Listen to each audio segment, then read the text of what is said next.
નમસ્કાર દર્શક મિત્રો, આજે મંગળવાર તારીખ 18/2/2014 મહાવત ચોથ। જોઈએ સમાચારો। આજે અંગાર की चौथ, गणेश મંદિરોમાં ભક્તોની લાંબી કતારો।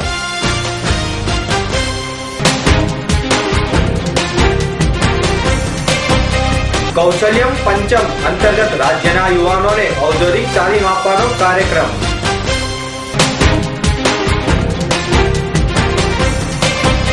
ત્રણસો વિકલાંગોને પ્રદેશ કોંગ્રેસ દ્વારા સામાજિક સંગઠનના સહયોગથી ટ્રાયસિકલનું વિતરણ।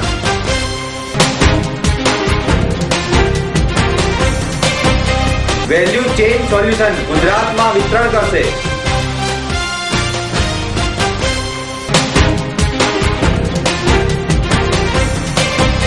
ફિલ્મ હાઈવેના કલાકારો અમદાવાદની મુલાકાતે।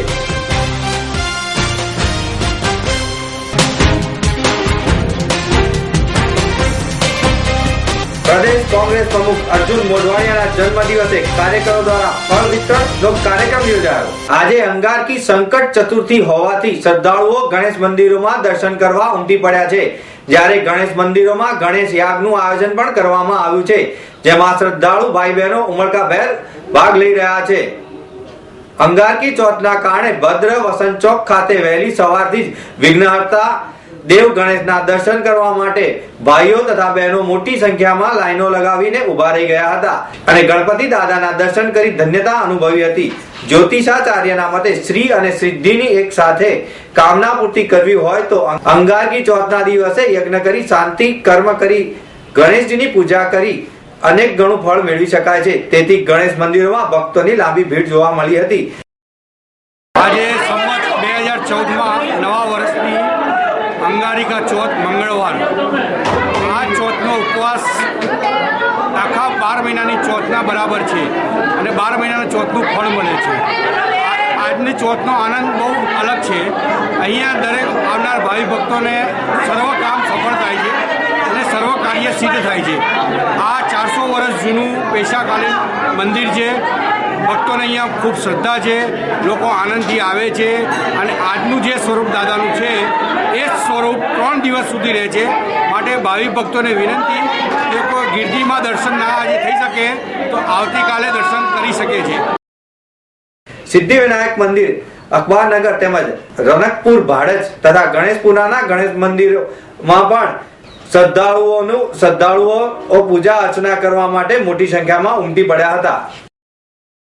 ગુજરાતના વૈશ્વિક વિકાસના પરિપ્રેક્ષ્યમાં રાજ્યમાં આવી રહેલા ઉદ્યોગને અનુરૂપ કુશળ યુવા કૌશલ્ય નિર્માણ માટે શ્રમ અને રોજગાર વિભાગના નવતર અભિગમ શ્રમ કૌશલ્ય પંચમ અંતર્ગત રાજ્યના 125 ઔદ્યોગિક એકમો દ્વારા તાલીમ, સ્ટાઇપેન્ડ અને સર્ટિફિકેટ અપાશે તેમ રાજ્યના શ્રમ અને રોજગાર મંત્રી સૌરભ પટેલે પત્રકાર પરિષદને સંબોધતા જણાવ્યું હતું। તેમણે ઉમેર્યું હતું કે ગુજરાતના યુવાનોને ટાટા મોટર્સ, ઇન્ડકોટ્સ, વેલસ્પન, હર્ષ ઇન્ડસ્ટ્રીઝ જેવા 125 ઔદ્યોગિક એકમો દ્વારા તાલીમ આપવામાં આવશે। આ ઔદ્યોગિક એકમો દ્વારા યુવાનોને તાલીમની સાથે સ્ટાઇપેન્ડની ચૂકવણી પણ કરવામાં આવશે તેમજ તાલીમ પૂરી થયા બાદ ઔદ્યોગિક એકમો દ્વારા તેમને કાર્યકુશળતા અંગેનું સર્ટિફિકેટ પણ આપવામાં આવશે, જેના લીધે આ યુવાનો જે તે ઔદ્યોગિક એકમમાં રોજગારી મેળવી શકશે। નવા અભિગમ સાથે રોજગારીની તકો કઈ રીતે વધે એના માટે વિચારો લાવ્યા છે। પહેલી વખત દેશની અંદર ઉદ્યોગોની ભાગીદારી સાથે આપણે આઈટીઆઈ ઊભી કરવા જઈ રહ્યા છીએ। આનાથી આપણા વિદ્યાર્થીઓ આપણા કોર્सेस સાથે ઉદ્યોગોની અંદર ભણશે અને ત્યાં જ એમને ટ્રેનિંગ આપવામાં આવશે, જેથી લેટેસ્ટ મશીનરી પર એ લોકો કામ કરી શકે। બીજું, ડિગ્નિટી ઓફ લેબર માટે આપણે ઈ સ્કિલિંગ અને સ્કિલિંગ સર્ટિફિકેશન આપવા જઈ રહ્યા છે। આ સ્કિલિંગ સર્ટિફિકેશનમાં કોઈ બી વ્યક્તિ જે સારું સ્કિલ ધરાવતું હોય એને આપણે સર્ટિફિકેટ આપીશું। કૌશલ્યવર્ધન કેન્દ્ર એક બહુ સફળ યોજના છે અને 15 કિલોમીટરની અંતરમાં કોઈ બી ગામ આવે ત્યાં એક કૌશલ્યવર્ધન કેન્દ્ર કરીશું 5,000ની વસ્તીવાળા દરેક ગામની અંદર એક કૌશલ્યવર્ધન કેન્દ્ર કરીશું. એટલે આ સફળ યોજના આખા ગુજરાતમાં આપણે 15 કિલોમીટરની અંદર આપણે લઈ જઈ રહ્યા છીએ. જોડે જોડે નાના નાના ગામડાઓની અંદર કૌશલ્ય રથ ફરે અને રથની અંદર ક્લાસરૂમ હોય, એ ક્લાસરૂમની અંદર શિક્ષણ આપવામાં આવે અને 4 જિલ્લાઓની અંદર 4 રથ આપણે ચાલુ કરી રહ્યા છે. આ બી એક નવો જ પ્રયોગ રાજ્યની અંદર થઈ રહ્યો છે. રાજ્યમાં ગ્રામીણ ક્ષેત્રે 335 કૌશલ્યવર્ધન કેન્દ્રોમાં છેલ્લા 3 વર્ષમાં 10 લાખથી વધુ તાલીમાર્થીઓને તાલીમ આપવામાં આવી છે. આંતરાળીય વિસ્તારમાં રહેતા રોજગાર વાંચુક અને તાલીમ ઉત્સુક યુવાનોને તાલીમબદ્ધ કરવા માટે કૌશલ્ય રથનું પણ આયોજન કરવામાં આવ્યું છે. આ કૌશલ્ય રથ દ્વારા અમદાવાદ, રાજકોટ, વડોદરા અને સુરત એમ 4 ઝોનમાં તાલીમ આપવામાં આવી રહી છે. ગુજરાત પ્રદેશ કોંગ્રેસ માર્ગદર્શનથી જન ઉત્કૃષ્ટ trust, Andhjan Mandal, physical and challenge empower association દ્વારા આયોજિત અને ભારત સરકારના સહયોગથી રાજીવ ગાંધી ભવન ખાતે 300 વિકલાંગ ભાઈ બહેનોને ટ્રાયસિકલ, હિયરિંગ એડ્સ, વ્હીલચેર સહિતના સાધનોનું વિતરણ કરવામાં આવ્યું હતું. ગુજરાત પ્રદેશ કોંગ્રેસ સમિતિના પ્રમુખ અર્જુન મોઢવાડિયા અને એઆઈસીસીના મંત્રી દીપક બાબરિયા, શહેર કોંગ્રેસ પ્રમુખ ચેતન રાવલના હસ્તે આ ટ્રાયસિકલ વિતરણ કરવામાં આવ્યું હતું. વિકલાંગ ભાઈ બહેનોના વિવિધ સાધનોના વિતરણ પ્રસંગે સંબોધન કરતા ગુજરાત પ્રદેશ કોંગ્રેસ સમિતિના પ્રમુખ અર્જુન મોઢવાડિયાએ જણાવ્યું કે વિકલાંગ ભાઈ બહેનોએ તેમને તમામ અધિકારો મળે તે માટે કેન્દ્રની યુપીએ સરકારના વિશેષ કામગીરી કરી છે. યુવા વડાપ્રધાન રાજીવજીની દીર્ઘદ્રષ્ટિથી ટેકનોલોજીના મિશનમાં રસીકરણ કાર્યક્રમ અમલમાં મુકાયો, જેના લીધે ભારત દેશ પોલિયો મુક્ત ભારત દેશ તરીકે પંજીકૃત થયો છે. સોનિયા ગાંધી, ડોક્ટર મનમોહનસિંહ, રાષ્ટ્રીય ઉપાધ્યક્ષ રાહુલ ગાંધી વિકલાંગ ભાઈ બહેનોના સશક્તિકરણ માટે પ્રતિબદ્ધ કામગીરી કરી રહ્યા છે. ગુજરાત સ્થિત company value chain solution private limited દ્વારા તારીખ 10 થી 14 માર્ચ 2014 દરમિયાન યોજાનાર હેનોવેર, જર્મનીમાં યોજાનારી વિશ્વની સૌથી મોટી આઈટી ઇવેન્ટ સેબિનેટ ખાતે તેમની આઈટી ઇમ્પેક્ટ પ્રોડક્ટ અને સર્વિસીસ ઓફર કરી તેમની કામગીરીને સાચા અર્થમાં વૈશ્વિક કરશે. આ સૌથી મોટી આઈટી ઇવેન્ટ છે કે જેમાં 2 લાખથી વધુ પ્રોફેશનલ મુલાકાતીઓ ભાગ લેશે. તેમના ત્રીજા ભાગના મુલાકાતીઓ ટોપ મેનેજમેન્ટ હશે, જેઓ નીતિ વિષયક નિર્ણય લે છે. ઇવેન્ટમાં 100 આંતરરાષ્ટ્રીય પ્રતિનિધિઓ હશે અને ઇવેન્ટને 70 થી વધુ દેશોમાં વ્યાપક કવરેજ મળશે. વેલ્યુ સોલ્યુશન પ્રાઇવેટ લિમિટેડ આવા જ વિચારો સાથે કામ કરી રહી છે, જેઓના 2 યુવા ઔદ્યોગિક સાહસિકો કમલદીપસિંહ ખીડર અને પરેશ શાહ જેઓએ આ કંપનીની સ્થાપના કરી હતી, જેઓ ગુજરાતમાં પોતાના કાર્યનું વિસ્તરણ કરવા આયોજનબદ્ધ થયા છે. અત્યારે ગુજરાતની ગવર્મેન્ટમાં 100% કોઈ પ્રોબ્લેમ નથી. ઇઝીલી તમે એમની સાથે કામ કરી શકો અને તે can easily understand same thing. 100% challenges છે, એવું નથી ગવર્મેન્ટમાં આવું ચેલેન્જીસ નથી, પણ અમારો અત્યાર સુધી કોઈ એપ્રોચ રહ્યો નથી કે અમે આવું કામ ત્યાં આગળ જઈને કરી શકીએ, કારણ કે વસ્તુ સમજાવવી તમારા કેસમાં બહુ જ અઘરી છે અને કદાચ 1-2 વર્ષ લાગે આખી પ્રોસેસને સમજાવતા કે આ વસ્તુ આ રીતે બેનિફિટ થઈ શકે. પણ મેં તમને કીધું કે અમારે ઘણા ત્યાં સિનિયર લોકો જોડે 1-2 વસ્તુ ઉપર ચર્ચા થઈ હતી. એક તમે એક્ઝામ્પલ આપું કે અમે ચર્ચા કરી હતી, અત્યારે આપણી જે લાઇસન્સની સિસ્ટમ છે, સૌથી મોટો ઇશ્યુ છે કે people are not traffic sense અથવા જે ઓનરશીપ અથવા બીજાને પ્રોબ્લેમ કરાવવો ઇઝી છે, બરાબર. તો એમાં મેં બહુ સામાન્ય સોલ્યુશન એમની જોડે ડિસ્કસ કર્યું હતું કે આપણે આપણું જે બી કાર્ડ છે, તમારું જે લાઇસન્સ છે, એને આપણે ઇન્સ્યોરન્સ કંપની જોડે એટેચ કરી દઈશું કે જ્યારે બી કોઈ પણ કંઈ પણ કરે ત્યારે ઇન્સ્યોરન્સ કંપનીમાં મેસેજ જતો રહે. એટલે ઇન્સ્યોરન્સ કંપની એની જોડે રેન્કિંગ મૂકી દે કે જો 3 વખત તમારું આ રીતનું કામ થયું છે તો તમારો ઇન્સ્યોરન્સ ડબલ થઈ જશે અથવા તમને ઇન્સ્યોરન્સ મળશે નહીં.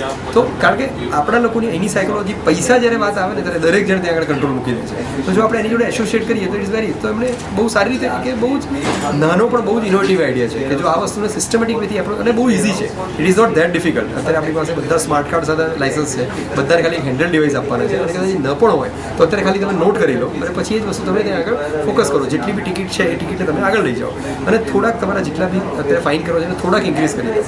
ઓટોમેટિક દરેક જણ પોતે જાતે કોન્શિયસ થશે. તો આવી નાની નાની વસ્તુઓ બહુ જ ઇમ્પોર્ટન્ટ હોય છે. તે અંતર્ગત તેઓએ ગુજરાતની વિવિધ કંપનીઓ સાથે આઈટી સોલ્યુશન તેમજ તેમની કંપનીના ગ્રોથ પાવર વધારવા માટેના સોલ્યુશનો માટેની ચર્ચા અને વિચારણા કરી હતી. ફોર્ચ્યુન 500 કંપનીઓને સોલ્યુશન પૂરું પાડવા માટેની કામગીરી પણ તેઓએ કરેલ છે, જેનો લાભ ગુજરાતના વિસ્તરણમાં પણ થશે. બીસીસી ISO 9001 અને ISO 2701 સર્ટિફિકેટ ધરાવતી કંપની છે અને તે તેણે બેસ્ટ સપ્લાય ચેન કંપની 2013 નો એવોર્ડ પણ મળી ચૂક્યો છે. પ્રોડ્યુસર સાજિદ નડિયાદવાલા દ્વારા નિર્મિત ઇમ્તિયાઝ અલી દિગ્દર્શન હેઠળ તૈયાર થયેલ હાઈવે ફિલ્મના કલાકારો રણદીપ હુડ્ડા અને આલિયા ભટ્ટ તેમજ ફિલ્મના દિગ્દર્શક ઇમ્તિયાઝ અલીએ શહેરની ભવન્સ કોલેજની મુલાકાત લીધી હતી અને ભવન્સ કોલેજના સ્ટુડન્ટ સાથે ફિલ્મ વિશે અને અભિનયના અનુભવો પર વિસ્તૃત ચર્ચા કરી હતી. બોલિવૂડની હોટ અભિનેત્રી અને મહેશ ભટ્ટની પુત્રી આલિયા ભટ્ટ પોતાના આગામી ફિલ્મ હાઈવેને લઈને ખૂબ જ ખુશ છે અને આશાવાદી પણ દેખાઈ રહી હતી. ફિલ્મ વિશે આલિયાએ જણાવ્યું કે મારી first film student of the year થી મારા કોલેજ ગર્લની ઇમેજ ઊભી થઈ છે, પરંતુ આ ફિલ્મથી હવે મારી એક અલગ ઇમેજ ઊભી થશે જે તમને આ ફિલ્મમાં જોવા મળશે. વધુમાં આલિયાએ જણાવ્યું કે મેં ક્યારેય મારા જીવનમાં ભારતભરનો પ્રવાસ કર્યો નથી. આ ફિલ્મ દ્વારા મોટાભાગનું ભારત જોવાનો મોકો મળ્યો હતો. અમારી આ ફિલ્મ ભારતના 6 રાજ્યોમાં 15 ટાઉનમાં કવર કર્યું છે. Murder 3, once upon time in Mumbai, જન્નત 2, જિસ્મ 2 જેવી ગંભીર ફિલ્મો કરી બોલિવૂડમાં જ પોતાનું સેક્સ ઇમેજ ઊભી કરનાર રણદીપ હુડ્ડા હવે હાઈવે ફિલ્મમાં એક અલગ રૂપમાં જોવા મળશે.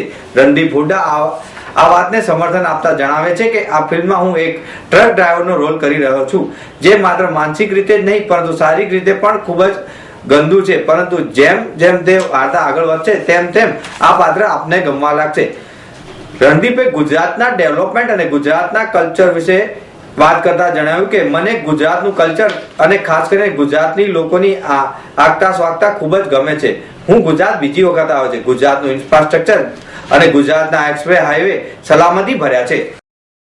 ગુજરાત પ્રદેશ કોંગ્રેસ સમિતિના પ્રમુખ અર્જુન મોઢવાડિયાનો ગઈકાલે જન્મદિવસ નિમિત્તે રાજ્યભરમાં ઠેર ઠેર કાર્યક્રમ યોજાયા હતા. ત્યારે અમદાવાદમાં જનકસિંહ પરમારના નેતૃત્વમાં ગઈકાલે પાલડી અને વાસણા વોર્ડના કાર્યકરોએ VS હોસ્પિટલમાં ફ્રૂટ વિતરણનો કાર્યક્રમ કરી જન્મદિવસની અનોખી રીતે ઉજવણી કરી હતી. ગુજરાત પ્રદેશ કોંગ્રેસના નેતા અને ગુજરાત પ્રદેશ કોંગ્રેસના પ્રમુખ શ્રી અર્જુનભાઈ મોઢવાડીને આજે જન્મદિવસ છે. આ જન્મદિવસે પારડી અને વાસણા વોર્ડના કાર્યકર્તાઓ અને અમદાવાદ શહેરના પણ કેટલાક આગેવાનો મળીને ફ્રૂટ વિતરણનો કાર્યક્રમ રાખ્યો છે કે જે દર્દીઓ વર્ષોથી રીબાય છે, મહિનાઓથી અહીંયા ખાટલામાં પડ્યા હોય, એમની સેવા કરવા માટેનો એક પ્રયાસ છે.